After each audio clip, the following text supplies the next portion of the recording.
Alright, welcome back to another American-Statesman webcast. Rick, it's game ball time. Let's see who your first game ball is going to go to. Danny, my first game ball goes to Daniel Brooks, the running back of Rockdale. 304 yards, 4 touchdowns. They beat LaGrange. You can't do much better than 304. He gets a game ball. You can't really do much better than 304, but how about 6 touchdowns? Because that's who my first game ball is going to go to. Michael Sorrell's at McCallum. 6 touchdowns against LBJ. You were actually at that game, so you got to see it. McCallum got a much-needed win. Now there's going to be another tri-championship in that district with them, Travis and LBJ. If LBJ had won, LBJ would have won that district outright. So McCallum gets a share of the pie, and Michael led them to that. So he's getting a game ball, second game ball. Going with Justin Maldonado. We haven't talked about him before that I know of.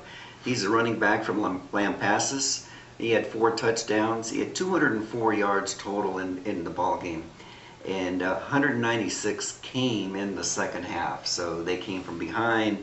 They beat Salado. It was a good game, but almost all of his work was in crunch time. So you got to hand it to him, Justin Maldonado. My second game ball is going to go to Antoine Alexander. He's a defensive back out at Westwood. Probably a lot of people haven't heard about him, but against Georgetown, he had an interception and a sack in the second half. And more importantly, his defensive unit held Georgetown to just 6 yards of offense in the second half of their 30-14 win. And Georgetown, their previous 2 games, had scored over 80 points and had nearly 1,000 yards against Stony Point and Pflugerville. So to hold them to 6 yards of offense in one half is very impressive. And that Westwood team, they're only 4-4, but you've got to watch out for them because they're playing very, very well, and their record is not indicative of how good they are. So he's going to get a game ball. You've honored some people, I've honored some people, and as usual, check back with us next week to see who will be honored.